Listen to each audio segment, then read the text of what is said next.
North Avenue 52. Any unit in the area, please respond. We have domestic dispute. Possible injury. You'll be sorry. Not knowing who's inside the residence, I have my hand on my gun in case he pops out from a corner. He was very, very pale. He had massive injuries. We were looking around and we found these weapons. I started to think to myself, what's going on here? There was a definite feeling that told me I should turn around. Wanted me to know that it was there and it was angry.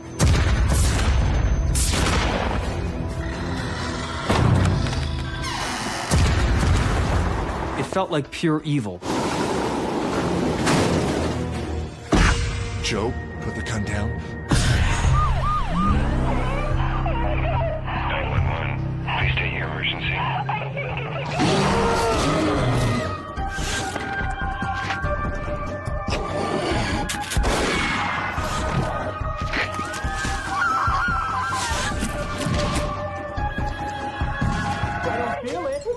I don't think it's real. I don't even know what we are. I don't even Yeah, I don't think you ever loved me. I don't think you ever loved me. Oh. Yeah. I don't even know who you are anymore, okay? You know, I'm the same guy Oh, you are not. been. I'm done with it. I'm done. I'm leaving.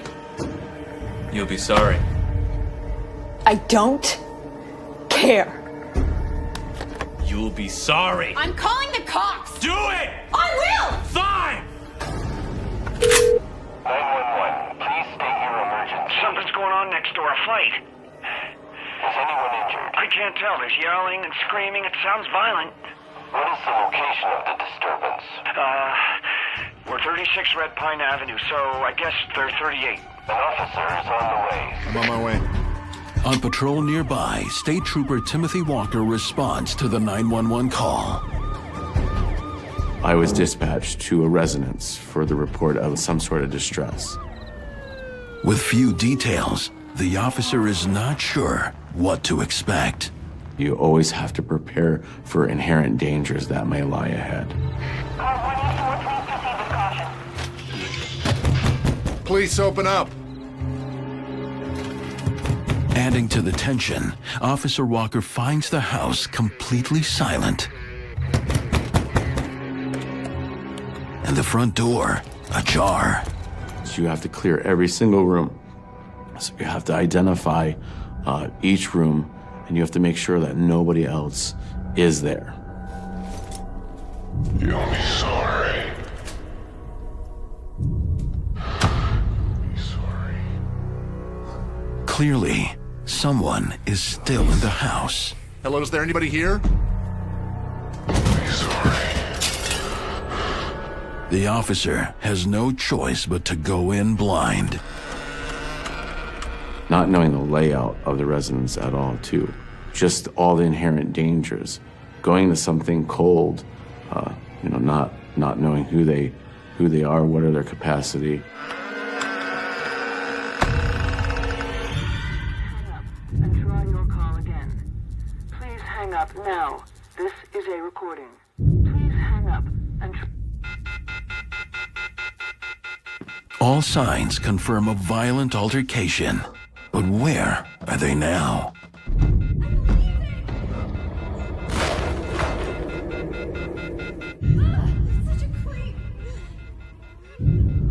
Is there anybody there? Get away from me! I hate you!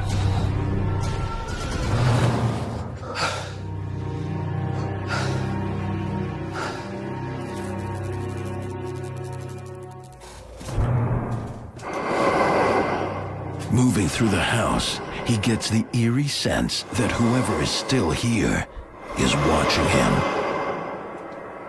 waiting for the right moment to pounce. I felt a dark presence, and it was as if it was laying a heavy, heavy weight on my shoulders.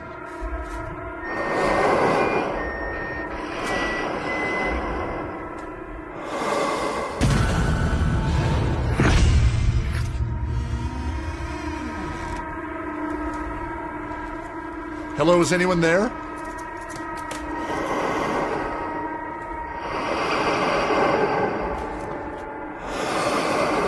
walking through the main hallway, and I make a right-hand turn. Whoa.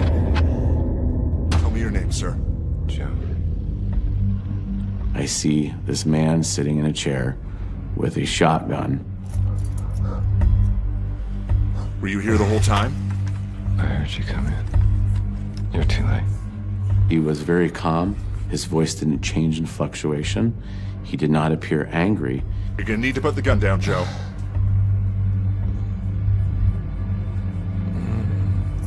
Joe. Are you alone? He was in turmoil, I believe. I'm trying to think, how can I help him? Joe, are you by yourself in the house? I just wanted to confirm whether or not there was multiple people were inside the residence. Joe? Hands off the weapon, Joe. Put the gun down, okay?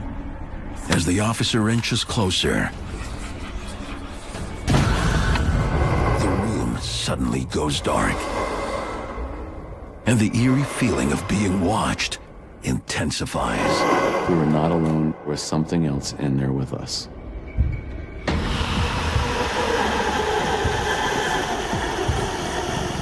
Something dark, something very scary. Joe, just give me the gun, okay? Hand me the gun. Joe, put the gun down. Joe, put the gun down.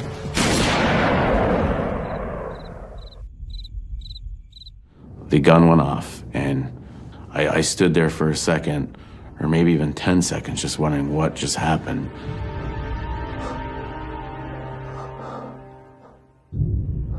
Oh my God, I didn't even know. I was just completely distraught. It was just awful, just absolutely awful. This is dispatch. Walker, what's your status? But despite the carnage, the officer, as per protocol, still has to confirm the victim's status. I immediately went over as I'm trying to check for a pulse, bleeding out, and there was no pulse present. He was dead. But what happens next? Don't be sorry. Suggests something different. In that moment, I was completely terrified.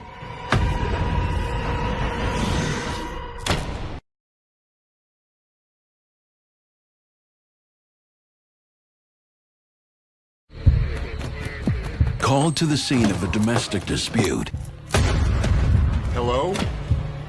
State Trooper Tim Walker witnesses the gruesome death of a man Joe, just put the gun down. Put the gun down. Give me the gun. who, momentarily, seems to return from the dead. I'm sorry. It was clear that this voice was coming from the individual. But the only problem was that he was dead. That something had just happened, and it was something that I could never explain. Officer Walker, what is your status of the active search of the premises? I was able to come to my senses, separate myself from what had just happened. I still had to do my job. Dispatch, I've got a suicide. Gunshot. Ambulance transport needed. This is dispatch. Paramedics are on the way. Is there anyone else here? Adding to the mystery is the total disappearance of his girlfriend. Dispatch 173, go ahead. Hello? You continually try to make audible contact with the individual that you're trying to make contact with. Hello, is anyone there?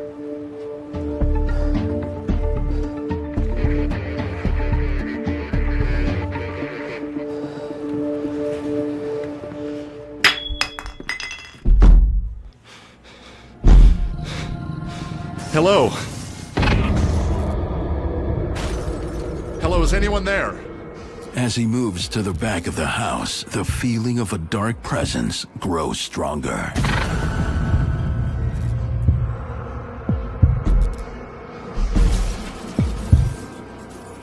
In one of the rooms, something stirs.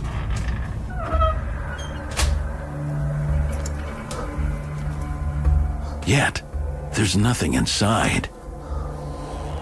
Except a sudden and drastic drop in temperature. I felt like it was freezing cold. What was really odd about the whole situation is it was a hot summer night, and it felt like a meat locker.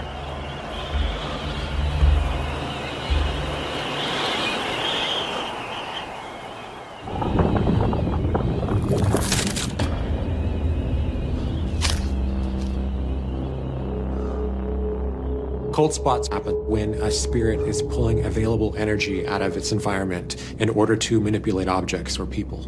I believe these are sometimes warnings that perhaps you're treading on very dangerous ground, a place that you're not wanted or not welcome.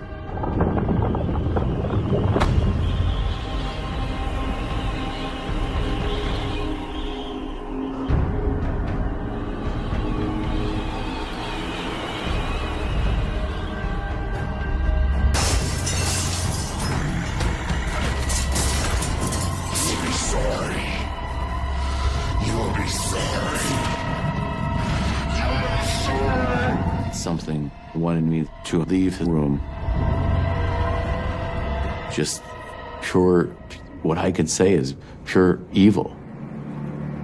Officer Walker, EMS en route for transport, ETA 2 minutes. Unwilling to spend another second in that room, the officer rejoins the victim, where he has to hold down the fort until the paramedics arrive, which feels like an eternity.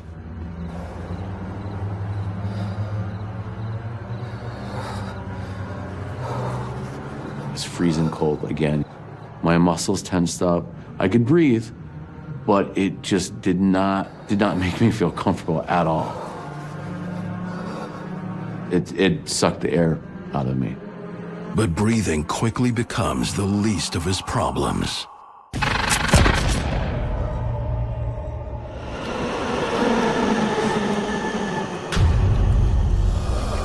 I see a black cloud, like literally a presence leave his body. I could see a head, I can see a torso.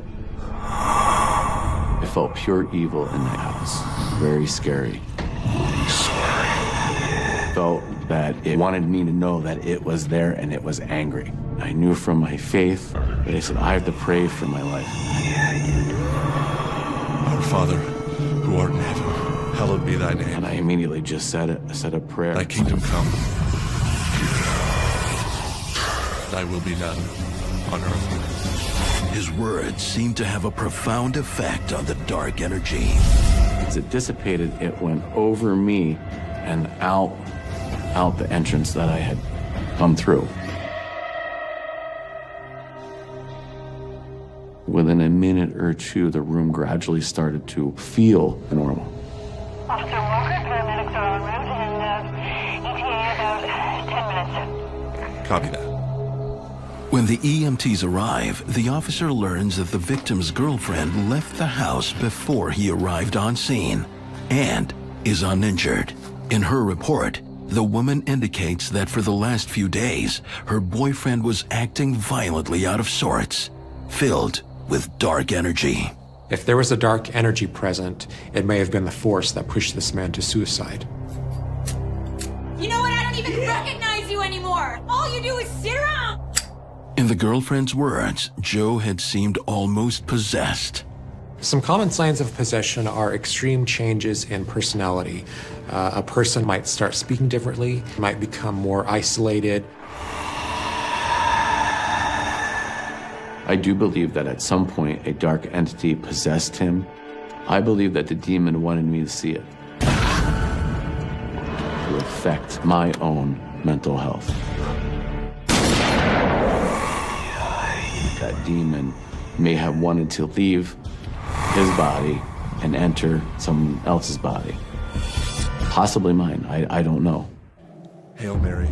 The officer believes only his prayers saved him from the same gruesome end. A dark thought that leaves a deep and permanent scar. Wish I can unsee this. I relive that day on a regular basis. Hey, Walker. You okay? He's inside. This incident did confirm my suspicions that there are deep, dark forces that roam and or walk upon this earth.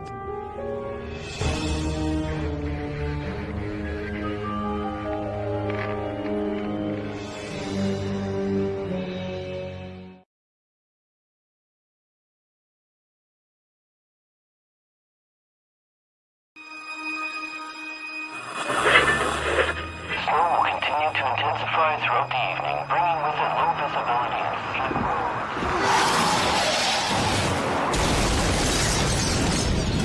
If you're out there behind the wheel tonight, make sure you slow down and drive safe.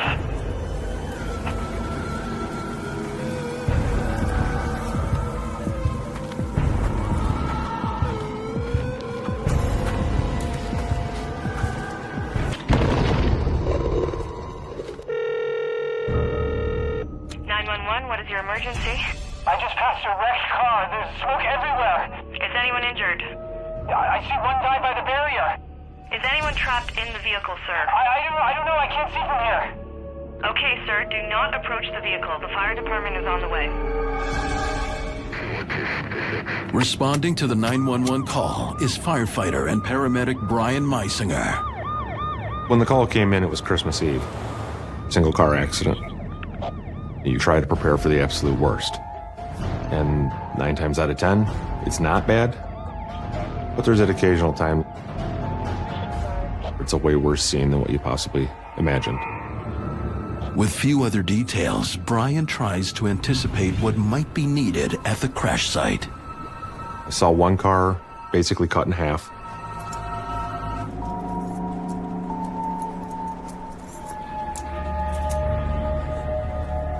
Standing nearby, in shock, a lucky survivor. There was a young man rocking back and forth. He looked very dazed. Sir, look at me.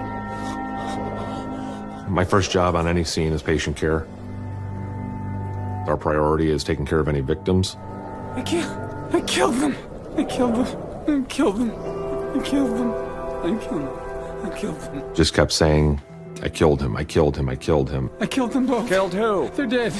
I killed them. I said, who did you kill? Who did you kill? And he said, my brother and my cousin. How many people were in the car with you? I said, so you had 2 people in the car with you? And he said, yes, yes.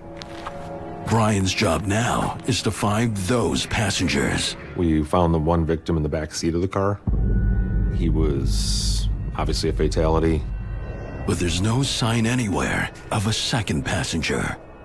Hey, buddy, are you sure there were 2 people in the car? 2 people, my brother and my cousin. Brian wonders if the shock might be clouding the man's account of the events. I killed them.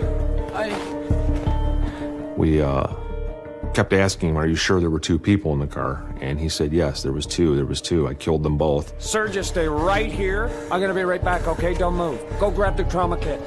Okay, it's my brother and my cousin. Stay right here. Anticipating that, in the impact, the body might have been flung from the vehicle, Brian expands the perimeter of his search. Generally, when you're ejected from a car in a high-speed accident, you know, human body can be thrown anywhere from 50 to 200 feet, depending on the speed. But why would only one passenger get tossed from the wreck? Just didn't make sense, given that there was still one in the back seat, and the other gentleman was sitting there talking to us. One possibility is that the victim is alive, but badly disoriented from trauma. He could have a head injury. He could be confused, walking around. The fresh snow has also covered any possible footprints, making the search near impossible. The best way to describe that situation would be dread and helplessness, because I can't do anything. I'm not being able to perform my job to the best of my abilities. As Brian moves deeper into the woods, he's overcome with an inexplicable sense of dread.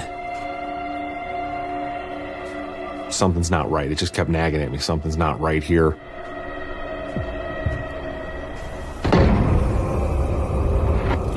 face to face with a man, not the teenager he's looking for. I saw a gentleman standing there. Didn't fit the profile of what the young man was saying who was in the car with him. Also perplexing is what he's wearing, or rather, not wearing. It struck me as a little weird to see the gentleman out there with no coat. I thought that was kind of strange. Just the simple fact that it was cold. And even stranger, given the location. The closest home is about 1.5 miles down the road, and it just didn't make sense that you would go out in that kind of weather with no coat on. In hindsight, it seemed a little creepy, but you're in the moment, the adrenaline's running, and my only thought is taking care of victims from the car accident and making sure I find everybody. And I said, what can I do for you? Can I help you? Were you involved in the accident? I start going through all my questions. Brian tries to get answers from the man. He pointed. It was probably 75 to 100 foot away. He said, I have another victim over here. I have a young boy. He said, I have a young boy over here.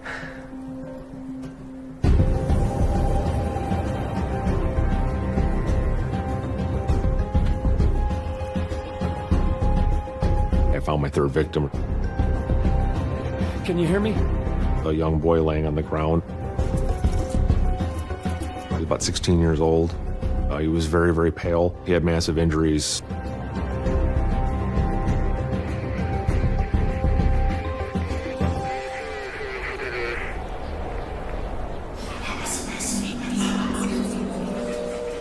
Kind of had an uneasy feeling. There was a definite feeling that told me I should turn around.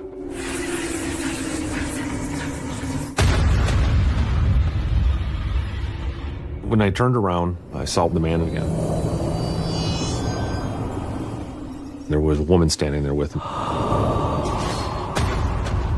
The expression on her face was pretty neutral. She never really showed a lot of expression. She didn't really move. I mean, she just kind of stood there and watched him. And she didn't have the proper attire on for the weather. You see what happened? It seemed kind of weird to me again that they weren't acting like they were cold, but they were good enough to cover the young man up and do what they could for him. Do you know this boy? Did you see what happened? I asked the gentleman where he found the young man, and he said, over by the car. And I said, okay, well, thank you for wrapping him up and keeping him safe. I asked the couple to stay around if the sheriff had any questions for him.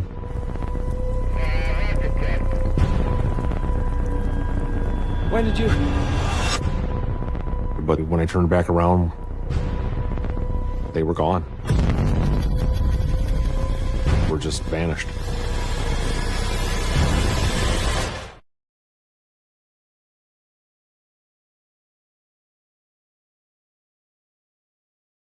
While looking for a possible second casualty in a brutal remote car crash, firefighter and paramedic Brian Meisinger encounters a man strangely oblivious to the bitter cold, who leads him to the missing victim.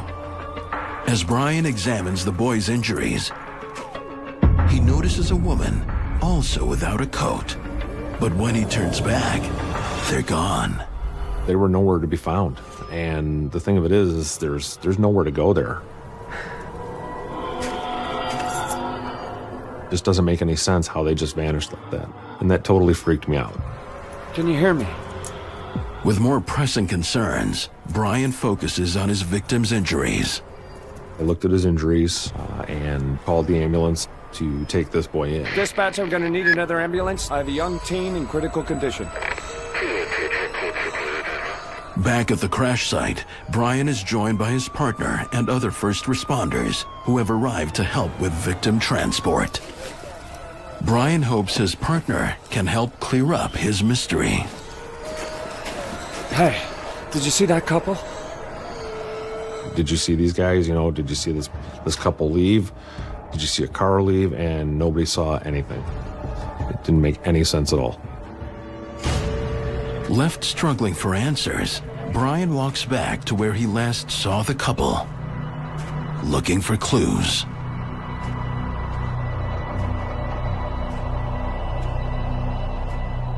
I went back to where the boy was laying.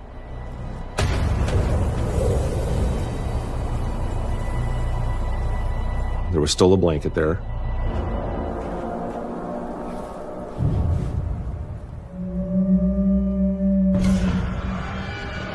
only footprints around were the fire boots that I was wearing and the 2 sets of prints coming in from the ambulance company. There were no other footprints in that area. There were 2 people. There should have been footprints. That was one of those chilling moments that makes you think, holy shit, I'm in the Twilight Zone. When there's catastrophic events or some sort of trauma, what can often happen is that we see an influx in paranormal activity in regards to different entities or spirit that actually start pitching in to help. I've been doing this a long time and been a fireman a lot of years, and not a lot bothers me, not a lot rattles me, but that one made me very uncomfortable. It was terrifying to know that I'm the only one who saw the 2 people out there. Car 38, car 64, where are you? First responders are very much in the moment when they come into any sort of emergency situation, and oftentimes being focused in the moment and being focused onto something will actually open up your perception a little bit more in terms of what may be going on around you. I have a lot of questions. I want to know how they came back to help, or why they were put there, or why was it me they singled out.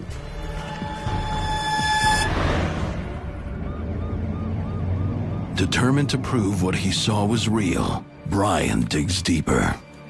Started doing some research, going through the old firehouse records. That's when I found a couple matching that description in previous records. He finds a mention of a terrible 1950s crash involving a man and a woman who were dead ringers for the couple he encountered in the woods. They matched the description of a couple that was killed in a car accident in that area in the, like I said, late 50s, early 60s. Much in a similar way. They went off the road and hit a tree. That tree was in the very same location where they carried the victim and covered him with a blanket. My feeling on the couple is that they were victims of an accident in that area years ago. Were somehow looking out for the young man and trying to give me a hand to find him. Often with spirits, and especially human spirits, we find that they will come in traumatic situations just to help out humankind in general. They tend to be extremely empathetic.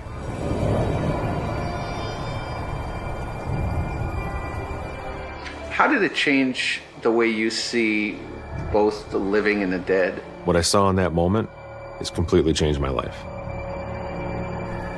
It gives me hope to know that there's something in the afterlife. This isn't it. It lets me know that, you know, maybe there are some guardian angels that take care of people and make good things happen.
For 2245? We've got a code 48 at 782 Westdale Avenue.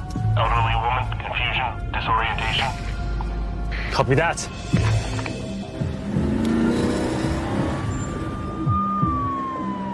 Halfway through a busy night shift, paramedic Steve Kawamura and his partner respond to the emergency call, unclear as to the details. When the call came in, it was strange and bizarre. It said, intruder, increased confusion, elderly female. Steve and his partner soon arrive at the location and wait for the other first responders. 2245 at location, standing by. The standard procedure for us is to usually stand by and wait till the police come. Police deferrable, non-urgent. Caller is anxious, still confused. Officers will not be... The paramedics are informed that, based on past 911 calls to this location, the police will not be attending. Dispatch informed me that this patient had called repeatedly for intruders and the police had been there many times before and there was never any intruder. So they stopped responding to that address.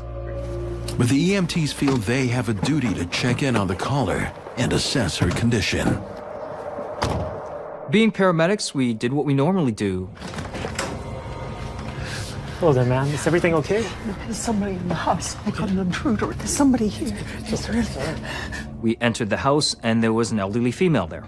There's somebody in the basement. I'm really scared. You know. God, I'm so sorry. Have a seat.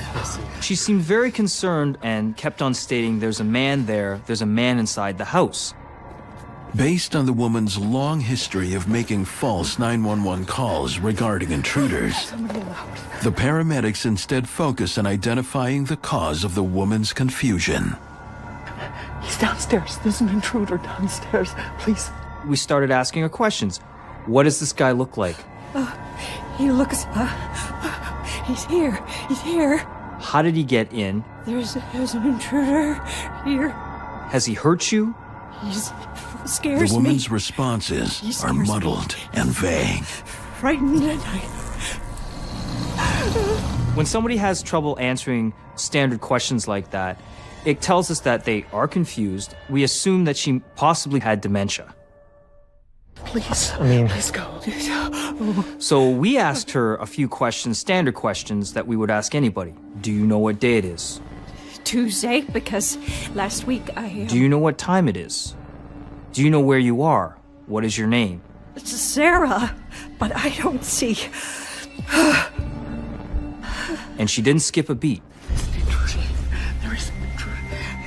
With dementia ruled out as a cause, they turned their attention to her physical condition. We checked her over, we took her vital signs, and they all seemed very normal. I know there's an intruder in the basement. Please go and check. Please go and check if there's somebody in the basement. We asked her if she wanted to go to the hospital, and she kept on saying, please look for the man in my house. And I looked at my partner, and I said, you know what? It's really not that busy right now. We'll entertain this lady and help her out. Please, please go. Please. Just stay here, ma'am. Just stay here. Please go. And sometimes we do that as paramedics. We'll get them a coffee. We'll sit down with them for a little while, the elderly, because they get lonely, and sometimes that's the reason why they call us. They're just lonely. So we didn't mind taking an extra few minutes and looking around the house. The paramedics head for the basement, where the woman claims the intruder is hiding.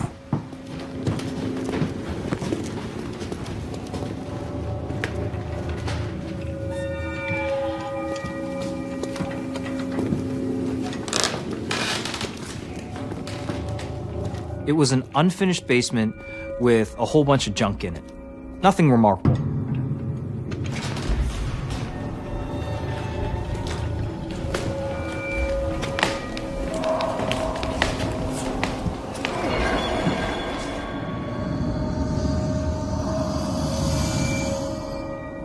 Despite the creepy atmosphere, the EMTs find nothing suggesting a home invasion. There was nothing that we could see that would indicate even anybody had been down there in a long time. There was a lot of dust on everything down there.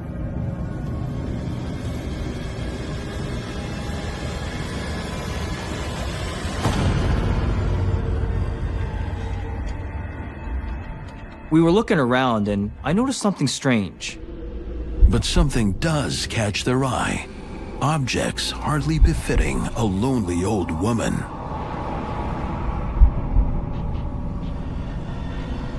we found these weapons. I started to think to myself, what's going on here? Is there something we're not seeing? This is really strange. And I started to get a little creeped out. Very bizarre. Very bizarre. I've never seen anything like that before.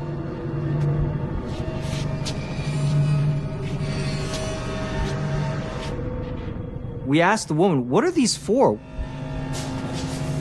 And she said those were for the man. The woman insists the weapons are to protect herself against the intruder. It reaffirmed the fact that this woman actually believed that somebody was in her house and that she would need these to defend herself.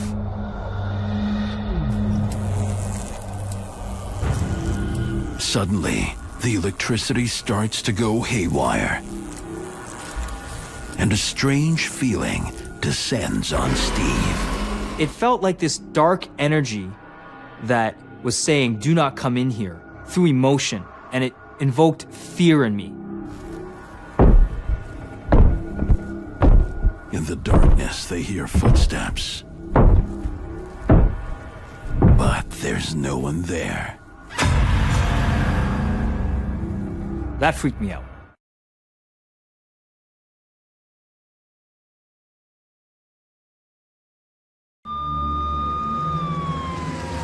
Paramedic Steve Kawamura and his partner respond to a bizarre 911 call from a woman claiming there is a dangerous intruder in her basement. They uncover a sinister collection of weapons to fend off a presence that can be felt, but not seen.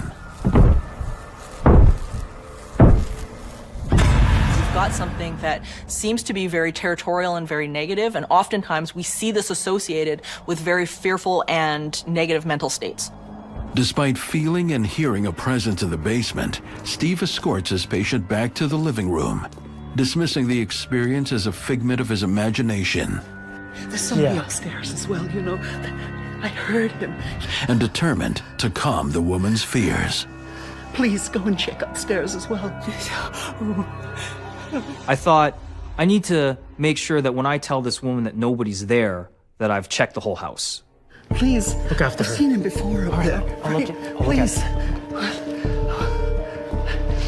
While his partner stays with the anxious patient, Steve makes his way upstairs. I checked all the bedrooms, and there was one bedroom left to check.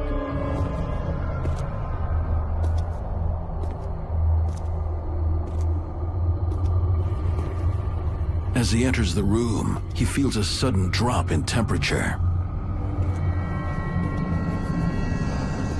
It must have dropped 15 degrees because I could see my breath. And it was a summer night, and I shouldn't be able to see my breath. Again, he hears disembodied footsteps. I don't know what it was, and that's what really scared me. A temperature drop can be another warning sign that the entity is not happy and wants you out. If somebody is not familiar with dealing with these entities, the best thing they can do at that point is to turn around and leave. He follows the footsteps, which lead him to a closet, from which he hears noises not at all human. I get this emotional feeling right here. Do not come in here. Do not approach this door.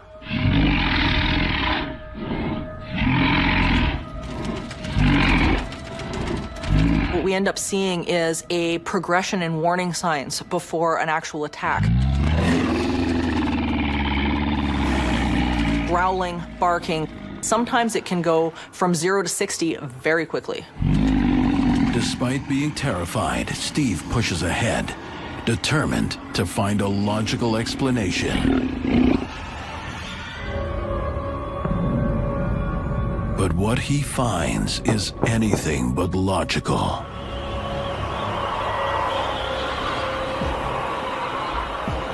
Then a wind starts to blow inside the closet towards me.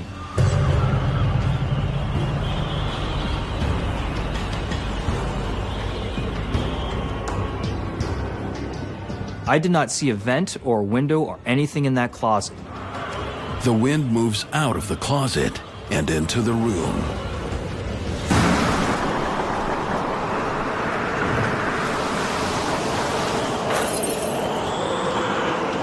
The wind was pushing so hard against my body, I couldn't keep my eyes open and I couldn't physically push forward anymore. Something otherworldly is determined to push Steve and the woman out of this house. But at what cost?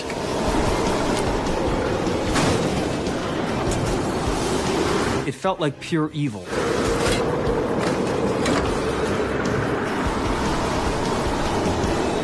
I wanted to get out of that house. So I ran out into the hall, I stopped, and I took a few breaths. And instantly, that feeling was gone. That feeling of pure evil, pure terror was instantly gone. For her own protection, Steve decides to take the patient to the hospital. As soon as we left and we got in the ambulance, I told my partner the whole story. You couldn't believe it.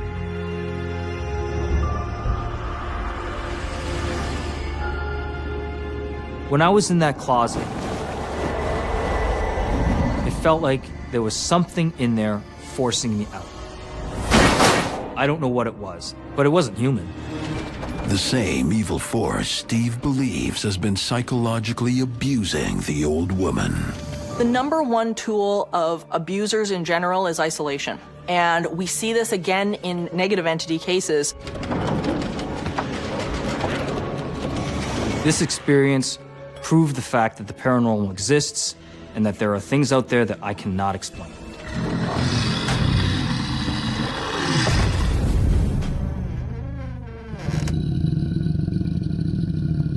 For the skeptics, you gotta experience it. There's no other way.